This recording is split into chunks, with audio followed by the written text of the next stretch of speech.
Hi everyone, thanks for being here. My name is Chetan Gadgil. I'm part of Intel's IoT, Internet of Things division.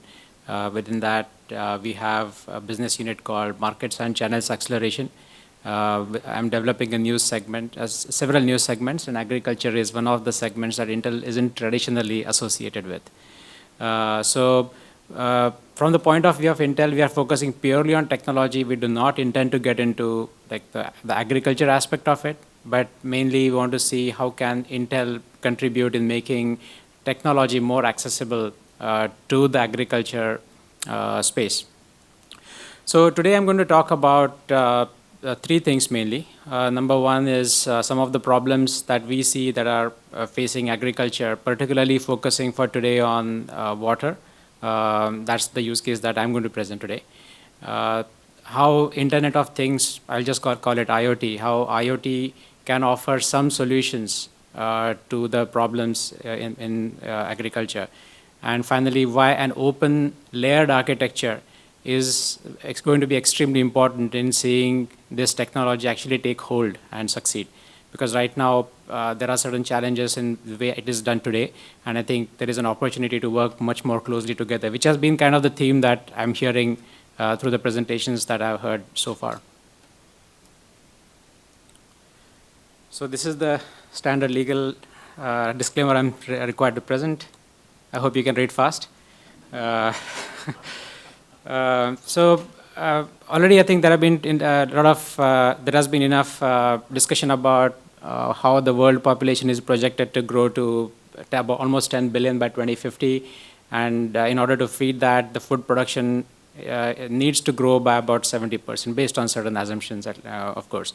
So on the left hand, what you see here is that by 2050, the world population is going to continue to grow based on current trends. On the right-hand side, you see the declining storage in the water, in the aquifers, in the major aquifers. And this is just based on the current usage. It's not even talking about like what is the projected use. So as we see, I mean, there is a problem brewing, especially with water conservation. In fact, the World Economic Forum has identified the water crisis, any water crisis as the most likely impending disaster facing us today.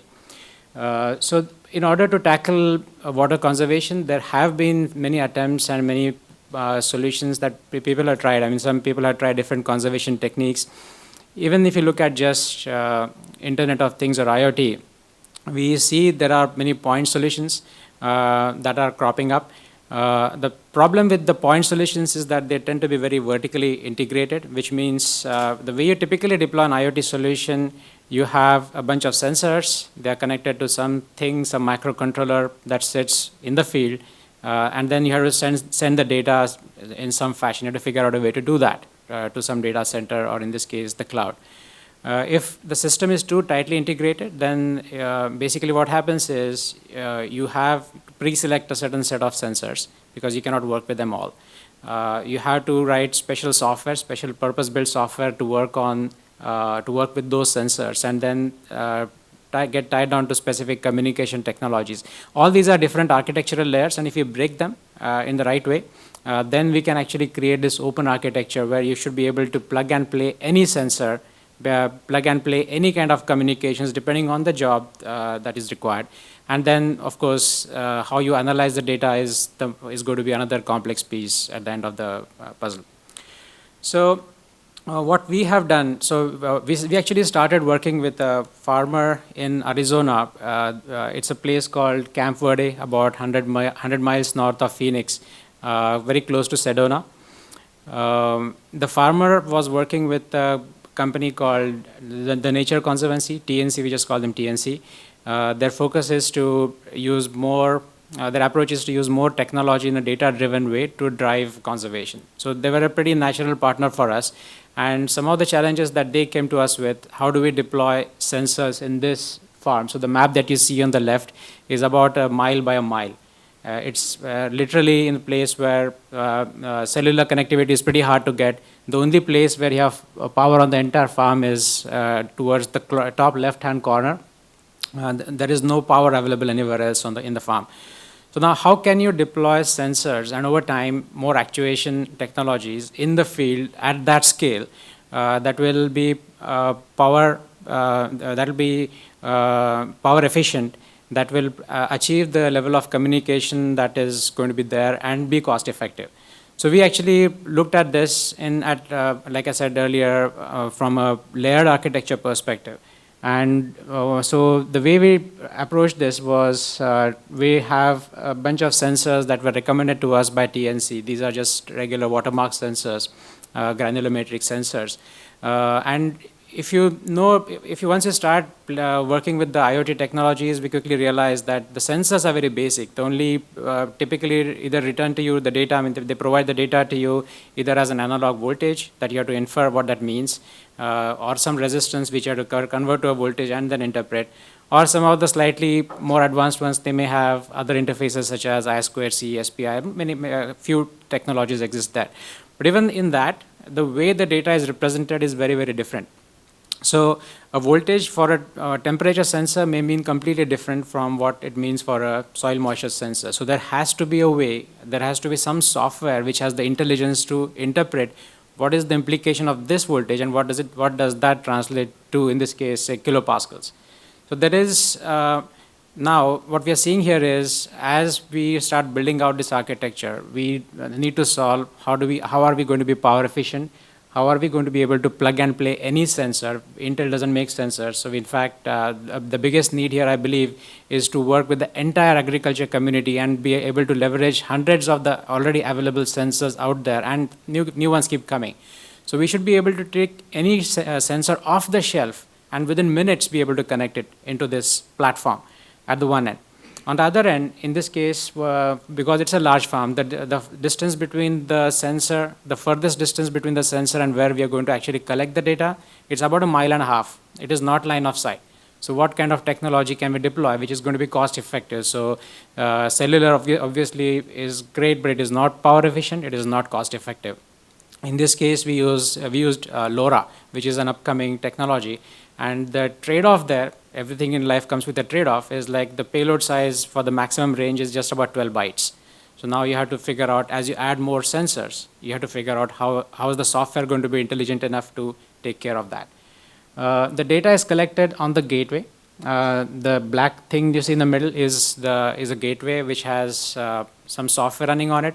It is collecting data locally on the farm over the LoRaWAN protocol. There are multiple fields that are instrumented, and the data is sent. Some of the data is sent back to the cloud in AWS cloud, where it is analyzed. But there is also a lot of processing that happens right there on the farm. Number one, most of the farmers that we know of, I mean, we are talked to, they are very sensitive to what kind of data that gets sent to the cloud. So they want to have as much physical control of the data as possible. So the data actually sits on the farm, it gets analyzed there. Plus, in many cases, I mean, in fact, where we are going with this, with more autonomy in the system, a lot of the intelligence has to be sitting at the edge. If you lose connection to the cloud, you don't want to be dead in the water at that point. So there is some analytics software running at the gateway. And in this case, the pattern that I like to think of, the way I like to think about this is, in most cases, that most of the architectures that we have seen emerging until now have been about sending all the sensing data to the cloud and then analyzing it there. However, the bigger trend here that we see that is going to actually form in the industry is doing more processing closer to where the data is being produced. The reason is, number one, it is very expensive to ship data. It takes time, it is costly in just the bandwidth cost.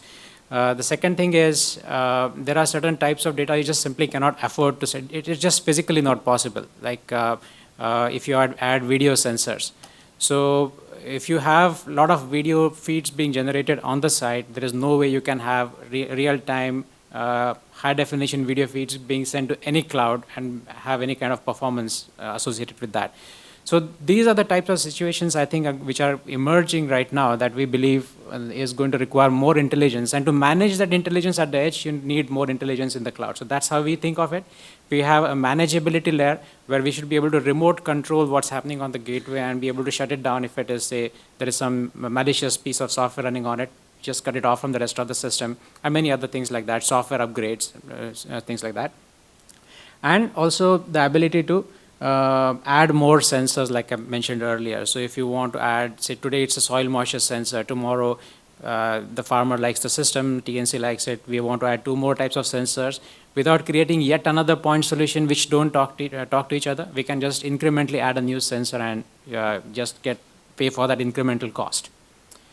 So when I talk about now the system architecture for this, so what we have built now is at the edge, there are these general purpose microcontrollers. They tend to be in different form factors. So it's not a very special purpose built piece of hardware. Even those are going to be very required. So when we see very specialized use cases like high performance equipment that operate the farm, you need to have purpose built hardware and software.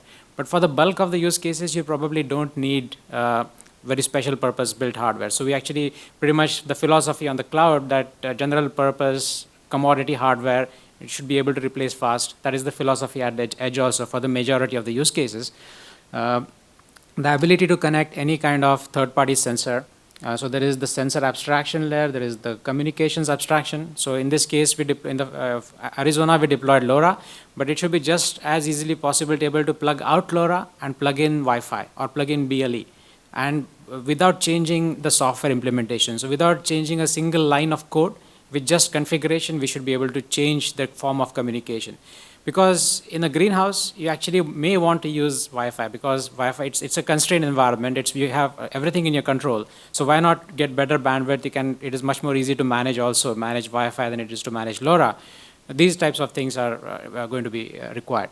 And then on the right-hand side, on the cloud, then you need to, number one, have different pluggable ways to get to the cloud. Cellular is a great way, but there are other operational challenges involved there.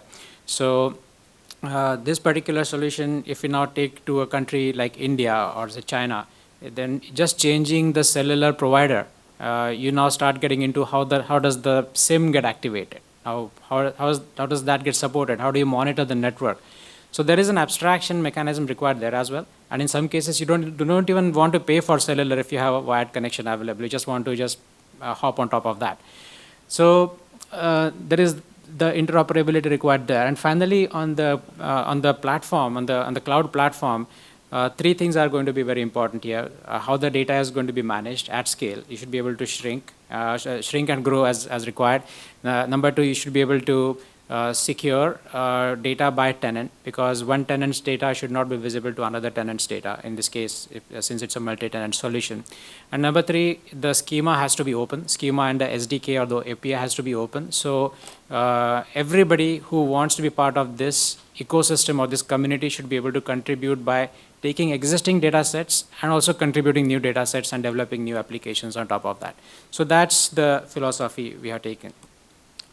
And finally, these are some pictures from the actual farm. So far where we are, we just have instrumented 2 of the 10 fields. The fields are pretty big in size, roughly about 25 to 30 acres each. So this is a 300-acre farm, and you see in this case we have deployed solar panels, but even they add cost. Where we want to get to is, especially for smallholder farms where these types of solutions will be deployed in the future in developing countries, you should be able to run on a battery for 10 years. Because say you only want to collect a few data points in a day and still be able to transmit 10 miles line of sight and do it in a way that it is resilient to failure. So if you have some problem in the system, you should be able to detect it and you should be able to support it in some way, do software upgrades. Those are the types of challenges we are working on.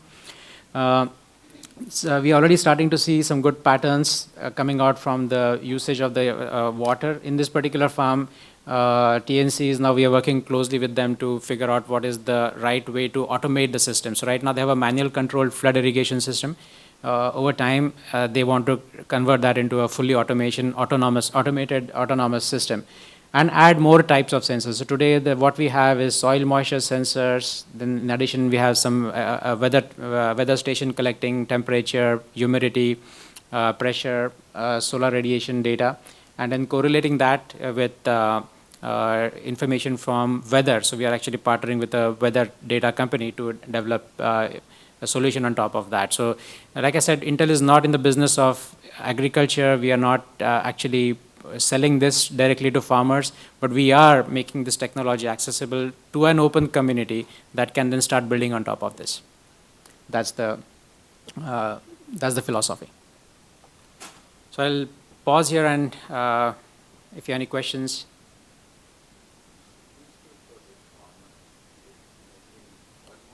Yeah, so in Camp Verde, there's a lot of farming that happens in Camp Verde. They draw water from a river called the Verde River, and the river is starting to dry up because all the farmers, they're using too much water. That's the belief. And it's a very simple reason, because if you don't know exactly what is the amount of water to use for a given crop at a given point in time and space, then you end up using too much.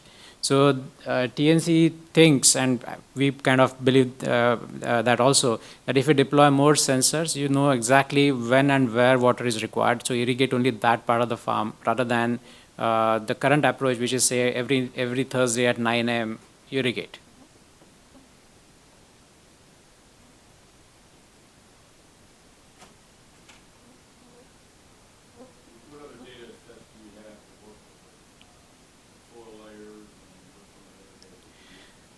So, yeah, so the question is, what other kind of data sets do we have, or are we working on?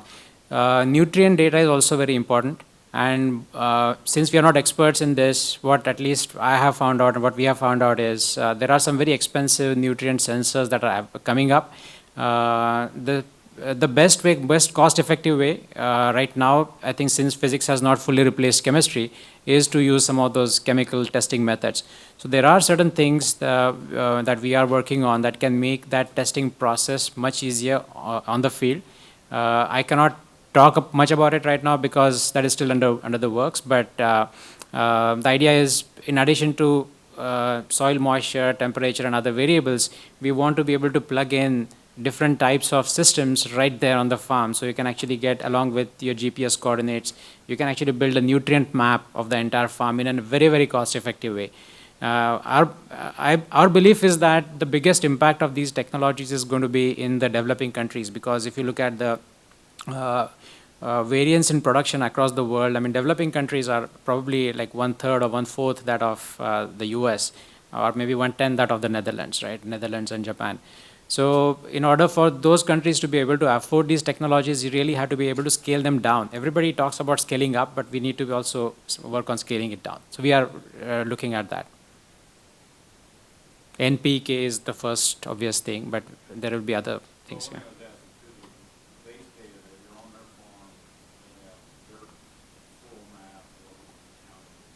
Right.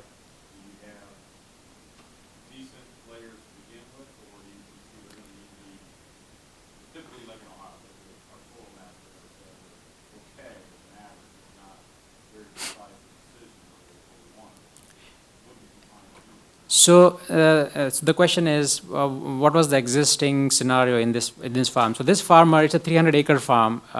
The farmer is already having 5 or 6 different systems from various vendors, including some of the leading ones. The problem they have, that the farmer was saying, is one system doesn't talk to another system. So they have to manually figure out, okay, I have this data coming from this system, another piece of data coming from here. Now I have to figure out what it means in my mind, how to draw the relations between them, because they don't talk to each other. If you have a single pane of glass, something that can talk to what's happening actually on the farm real time, connecting that to what's happening with my equipment real time, it will be a lot more valuable.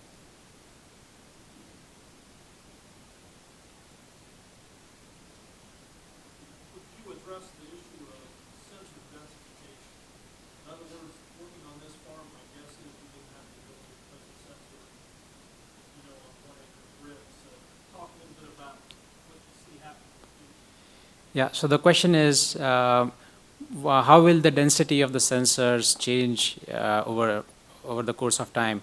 A very key thing that we discovered, at least I didn't account for when we started, was the operational challenges involved in deploying the sensors.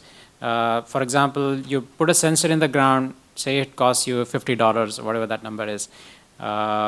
Every time some piece of equipment goes through that region in the farm, there is a risk involved, like you may cut off the wire or something may happen. So in this case, what we did is we deployed the sensors between two fields, so that won't happen.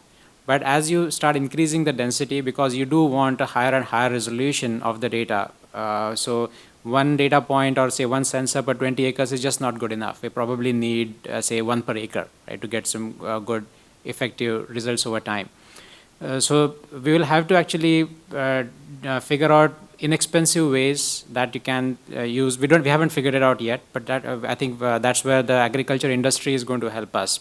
Since we are not experts there, to what is the best way to work around some of the operational challenges involved in like deploying sensors. How do you create ways to navigate around that if required, when there is automated equipment going over that. And another challenge there is, as you start deploying the more sensors, if even one sensor, if the software isn't bulletproof, if there is problem with the software and even a small problem with the software, if something stops working, it's too expensive to send a person out there and replace it or fix it.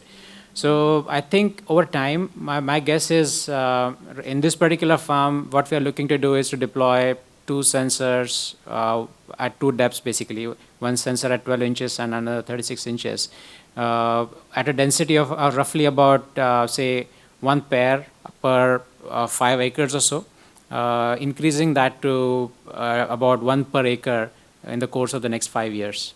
By that time, we will our experience from a technology perspective, the industry's feedback from the domain knowledge perspective is going to kind of make it possible for us to be there. Right now, technologically, we are not there yet. We have a lot of things to still figure out.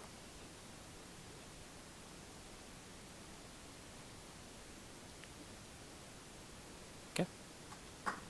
Thank you.